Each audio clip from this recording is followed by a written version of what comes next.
Hello everyone, I am Gayatri Sharma. Welcome back to my channel Genius Classroom with Gayatri. तो अभी तक की videos में हमने देखा कि बिग एम का लास्ट वीडियोस में जो हम टॉपिक पढ़ रहे थे बिग एम, तो बिग एम के 3 केसेस के बारे में पढ़ा हमने, greater than equal to and greater than equal to, और इन तीनों कंडीशनों के अलग अलग क्वेश्चंस देखे थे और एक हमने क्वेश्चन देखा था merge of these 3 sign in constant. तो आज हम देखेंगे टू फेज मेथड। नेक्स्ट जो आर्टिफिशियल वेरिएबल का है two phase method, second part उसे देखेंगे वो होता क्या है। जैसे टू फेज मेथड अगर आपका नाम है तो इट्स मीन इसमें कितने फेजेस होंगे सॉल्व करने के, 2 फेज। पहला फेज में क्या करेंगे हम, what we will do in first phase में करने से पहले हम कन्वर्ट करेंगे जनरल इक्वेशन को स्टैंडर्ड फॉर्म में विथ न्यू ऑब्जेक्टिव फंक्शन। आप देखो अभी तक हम क्या कह रहे थे, स्टैंडर्ड फॉर्म में कन्वर्ट करना है। अब हमारा क्या है, स्टैंडर्ड फॉर्म कैसे कन्वर्ट करना है, विथ ऑब्जेक्टिव फंक्शन, नए ऑब्जेक्टिव फंक्शन के लिए। और वो ऑब्जेक्टिव फंक्शन किस तरीके का होगा, minimum w equal to a1। ये क्या है, इसका w का क्या मतलब है कि आर्टिफिशियल वेरिएबल है हमारा, ये एक आर्टिफिशियल ऑब्जेक्टिव फंक्शन है w, आर्टिफिशियल ऑब्जेक्टिव फंक्शन। ठीक हो गया, ऑब्जेक्टिव फंक्शन। और ये क्या कंटेन करके रखता है, सारे आर्टिफिशियल वेरिएबल की जो वैल्यू हैं उनके सम को कंटेन करके रखता है हमारा W।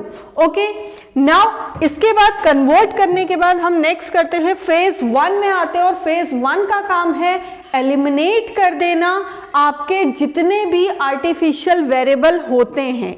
आर्टिफिशियल वेरिएबल अगर आपने एलिमिनेट कर दिए हैं तो उसके भी 3 यहां पर केसेस होते हैं। इसे हम देखने से पहले एक आपका ये बहुत ही इंपॉर्टेंट नोट है। यहां पर नोट क्या कहता है, new objective function is always of minimize type regarding less of whether the original problem is of max और मिन टाइप। आपका क्वेश्चन मिन टाइप का हो या मैक्स टाइप का हो, तो we have to convert this into minimum objective function. हमें मिनिमम टाइप का उसको कन्वर्ट करना ही पड़ेगा। और वो कैसे कन्वर्ट करेंगे, we will see when we will solve the question of these 3 cases. उसको करने से पहले अब केसेस को पढ़ लेते हैं। केसेस क्या कहते हैं, पहला केस बोलता है if min W is greater than equal to 0, मतलब कि W की वैल्यू अगर 0 से बड़ी आती है, 1 2 3 4 कैसे आएगी अभी हम देखते हैं। And at least 1 artificial variable appear in the basis of positive level. अगर पॉजिटिव लेवल में मतलब कि आपका कहने का मतलब है एक आर्टिफिशियल, जैसे वो रो टेबल हम बनाते थे S1 S2, अभी तक आपने देखा होगा कि जितने भी आर्टिफिशियल वेरिएबल होते हैं वो कहीं ना कहीं उनको हम एलिमिनेट कर देते हैं बिग एम तक। बट कुछ क्वेश्चन ऐसे होते हैं जिन्हें हम एलिमिनेट नहीं कर पाते। तो एलिमिनेट नहीं कर पाते हैं तो इट्स मीन वो कहीं ना कहीं A1 A2 यहाँ पर मौजूद होते हैं। अब वो मौजूद होते हैं तो यहाँ पर A1 की वैल्यू आपने देखा होगा CB XB की वैल्यू हमारी फाइनल वैल्यू होती है। यहाँ पर हो सकता है 0 ना होके क्या हो जाए, कोई एक एटलीस्ट मतलब मिनिमम एक तो होनी ही चाहिए। कैसी, आपकी minimum 1 artificial variable appear in the basis of positive मतलब 2 हो गया, 3 हो गया, 4 हो गया इन पॉजिटिव वैल्यू। अगर इस तरह की कंडीशन आती है और मिनिमम आपकी यहाँ इससे बड़ी हो गई है, W हमारी 0 से बड़ी होती है, तो यहाँ पर क्या होगा, अब इट्स मीन इसका सॉल्यूशन नहीं निकलेगा, नो फिजिबल सॉल्यूशन, इसका कोई फिजिबल सॉल्यूशन नहीं निकलेगा और प्रोसीजर हमारी टर्मिनेट हो जाएगी। तो पहला केस आपको समझ में आ गया है कि कैसे क्या कहने का मतलब है। अगर मिनिमम W की वैल्यू ग्रेटर देन 0 है और एटलीस्ट एक आर्टिफिशियल वेरिएबल पॉजिटिव आता है तो आप टर्मिनेट कर देंगे, नो फिजिबल सॉल्यूशन। इसका क्वेश्चन भी देखेंगे।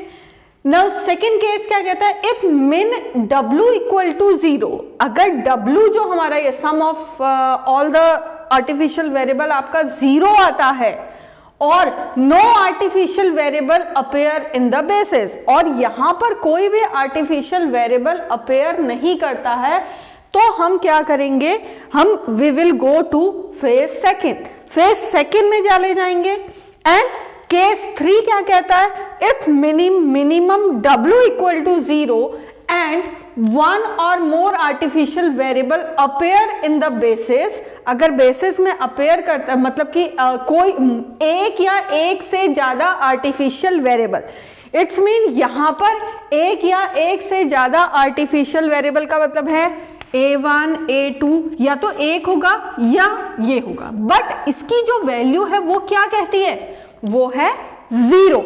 ठीक हो गया, बेसिस मतलब है कि आपकी वैल्यू 0 परफॉर्म करती है यहां पर। ठीक हो गया, बेसिस ऑफ 0, यहां पर 0 भी होगा, ठीक 0 होगा।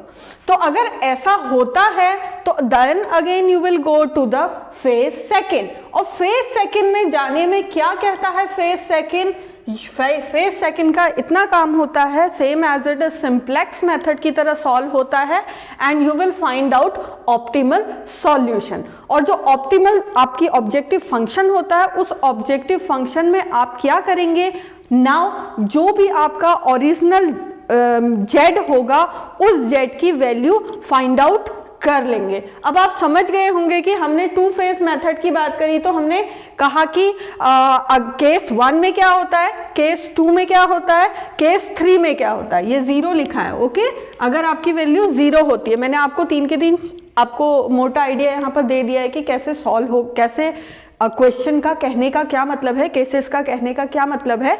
नाउ नेक्स्ट, अब हम देखते हैं कि इसी क्वेश्चन को, इस केस 1 के क्वेश्चन को कैसे सॉल्व करेंगे। ओके, नाउ केस 1 में हम देखते हैं, हमारा एक क्वेश्चन मैंने लिख लिया है बोर्ड में, तो max z equal to this, subject to this, and there are two constant. अब सॉल्यूशन करेंगे तो convert general equation into standard form with new objective function, नए ऑब्जेक्टिव फंक्शन के थ्रू आप इसे कन्वर्ट करेंगे। तो हमने क्या बताया था कि आपकी ओरिजिनल चाहे मैक्स हो या मिन हो, you will convert that into your minimum. तो न्यू आपका ऑब्जेक्टिव फंक्शन हमारा क्या हो गया, w, विथ क्या होगा, अब जो वैल्यूज आती हैं यहां पर क्या है 5 3, अब हमारी जो मिनिमम के लिए जो वैल्यूज हो जाएंगी दैट विल बी 0। तो इनका कोफिशिएंट क्या हो जाएगा, 0x1 0x2, एंड यहां पर देख लेते हैं कितने आर्टिफिशियल वेरिएबल हो रहे हैं, दिस विथ साइन, अगर less than equal to sign है तो you will add your slack variable. If it is greater than equal to, what you will do, then you will subtract slack variable and add artificial variable। ठीक हो गया।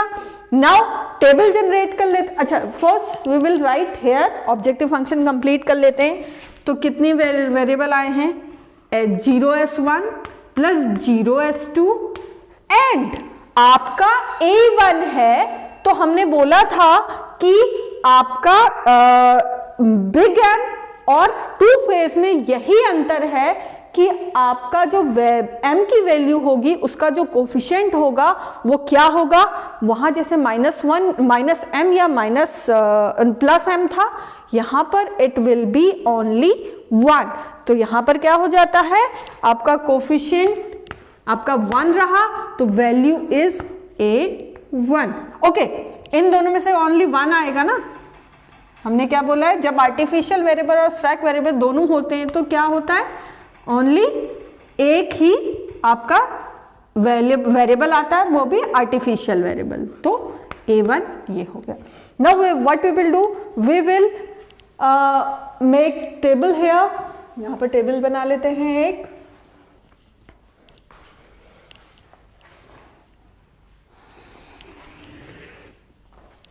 Okay, basic variable CJ CB XB, यहीं पे कर लेते हैं. Now how many variables are here? x1, x2, s1 and a1. Only these are. तो x1, x2, this is 1, s1, a1 and here min ratio. यही होता है. And we will write coefficient here. यहां पर आप कोफिशिएंट लिख लेते हैं. तो आपके कोफिशिएंट क्या आ गए हैं? 0 0 0 1, 0 0 0 एंड 1. यही कोफिशिएंट आ गए हैं. Now basic variable, basic variable आपके क्या हैं? S1 एंड A1, सिर्फ यही है S1 एंड A1. इससे थोड़ा छोटा कर लेते हैं. S1 A1. We will write here Z and next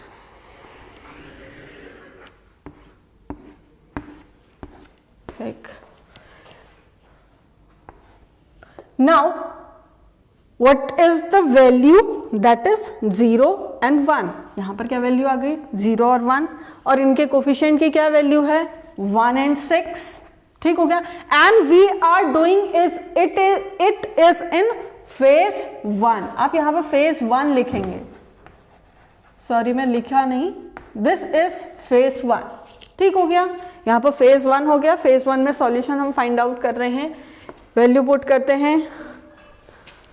2 1. S1 की वैल्यू है आपकी 1. यहां पर what is the value? S1. Okay, S2 भी तो आएगा. Sorry, S2. Okay, S2 and A1. what is the value? इसकी भी कोफिशिएंट 0 है. नाउ अब हमें यहां पर वैल्यू पुट करनी है. This is 0 and this is 0. इसके लिए 0 0 है. इसके लिए 1 4 0 -1 एंड 1. यही वैल्यू आ गई. अब हम वैल्यू क्या फाइंड आउट करते हैं? ZJ फाइंड आउट करते हैं. ZJ फाइंड आउट करने के लिए व्हाट वी विल डू? यहां से यहां मल्टीप्लाई प्लस दिस 1. तो कितना आ गया? 1 आ गया. देन हियर 4, इधर पे 0, इधर पे -1, इधर पे 1. अगर आपको ये समझ में नहीं आ रहा है तो प्लीज मेरी लास्ट वीडियोस देखिए, मैंने कैसे मल्टीप्लाई किया हुआ है. सिंप्लेक्स से हम इसे करते हुए आ रहे हैं. We are in 2 phase method. Okay. Now CJ minus ZJ. CJ minus ZJ, what we will do? Where is CJ? 0 -1 -1, 0 -4 -4, 0 and 1 0. ठीक हो गया. इतना आ गया. Now what will do? Minimum में आप क्या करते हैं? मिन वैल्यू फाइंड आउट करते हैं. तो व्हाट इज द मिन value here? This is your मिन वैल्यू. ठीक हो गया. नाउ इधर ये आपका की रो फाइंड आउट हो गया. अब मिनिमम रेशियो निकालना है. Minimum ratio 1 divided by 1 is 1, 6 divided by 4 is 2, 3, 2 आ गया. अब इन दोनों से मिनिमम वैल्यू कौन सी है? ऊपर वाली है ऑब्वियसली. ये 1.5 है, ये 1 है. तो ये हमारी मिनिमम वैल्यू हो गई है. And what we are finding key element. आपका की एलिमेंट हमारा फाइंड आउट हो गया है. नेक्स्ट इसी को इट्स मीन अभी यहां पर हम नेक्स्ट इटरेशन पे जाएंगे. तो हम नेक्स्ट इटरेशन पे गए. सेम ऐसे ही यहां पर भी लिखना है. बेसिक वेरिएबल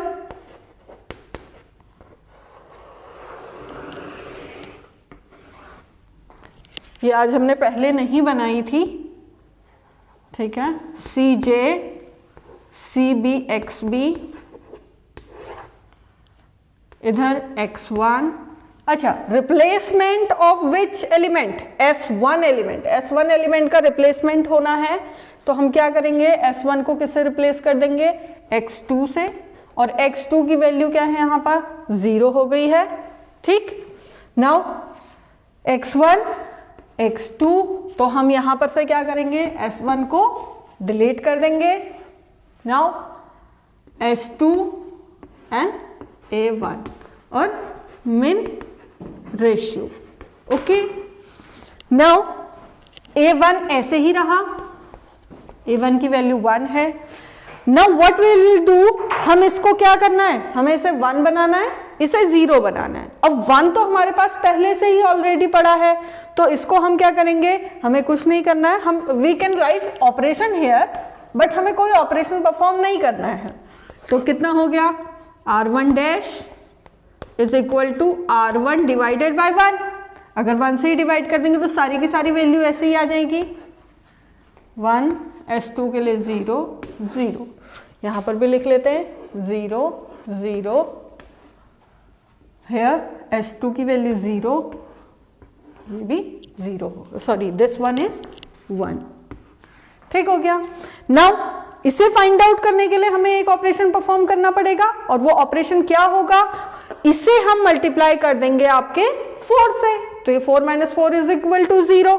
तो R2 का जो ऑपरेशन परफॉर्म हुआ वो क्या हुआ, R2 dash is equal to how much, R2 minus कितना हो गया, R2 माइनस 4 R1 डैश, यही आया 4 R1 डैश। यहां पर हम इसे कर लेते हैं कैलकुलेशन,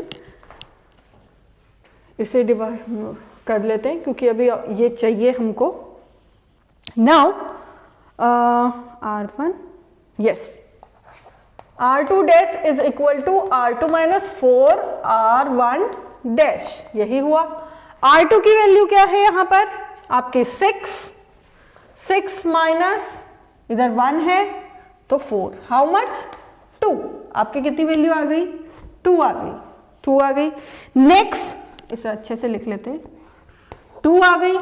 इसके बाद नेक्स्ट यहां पर परफॉर्म करना है, तो 1 कितना हुआ, नेक्स्ट वैल्यू R2 आपकी 2 minus 4 into 2 how much, 8, it was minus 6, ये कितना आ गया आपका, 1 की जगह -6 हो गया, 4 into 2 and here R2, oh sorry R2 is 1, तो ये कितना आ गई आपकी, 4 2 जा 8 -7, दिस इज -7 आ गया। नेक्स्ट हमें परफॉर्म करना है यहां पर 4 - 4 is equal to 0, then 1 minus 4 into 0 1, sorry this is तो cancel, here R2, this is R2 minus 1 into 0, -1 into 0 is -1. Now here R2 1 minus 0 is 1, okay, इतना हमारा हो गया। Now next ZJ हम फाइंड आउट करेंगे, ZJ की value find out होगी, कितनी आएगी यहां पर, this is -7, this is -7, this is 0, this is how much,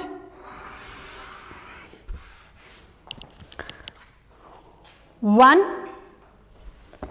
-1, here 1।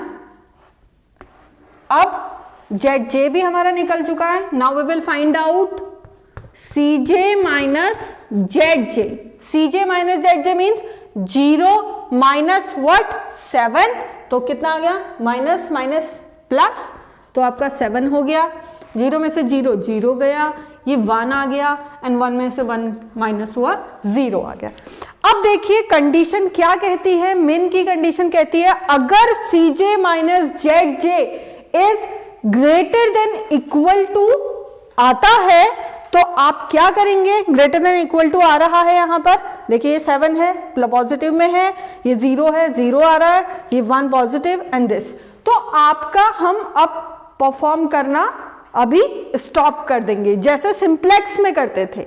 But it is in phase 1। Phase 2 में आने के लिए हमारे पास केस 1 क्या कहता है, if min w is greater than equal to 0 and at least one artificial variable appear in the basis at a positive value। तो आप यहां पर देखोगे, कहने का क्या मतलब है इसका, ये हमारा ऑब्जेक्टिव फंक्शन था। इस ऑब्जेक्टिव फंक्शन में अगर हम x1 x2 इनकी वैल्यू रखते हैं, हमारी क्या वैल्यू निकली है यहां पर देखो। ओह सॉरी क्वेश्चन रफ कर दिया, कोई बात नहीं, क्वेश्चन इज बाद में देख लेते हैं। क्वेश्चन, हाँ, x1 की वैल्यू क्या है, x2 की वैल्यू क्या है, s1 की वैल्यू क्या है, s2 की वैल्यू क्या है और a1 की वैल्यू क्या है। s1 की क्या वैल्यू है, कोई वैल्यू नहीं है, यहाँ पर 0 आ गया। s2 की वैल्यू आपकी कितनी है, 1 है। s1 की वैल्यू कुछ भी नहीं है, s2 की भी वैल्यू कुछ नहीं है, a1 की आपकी 2 है। तो अगर हम इस ऑपरेशन में परफॉर्म करेंगे इसको, तो क्या आया, 0 प्लस कितना आया, 0। x2 की वैल्यू 1 है, 1 इंटू 0 इज 0 है, 0 0 प्लस 2।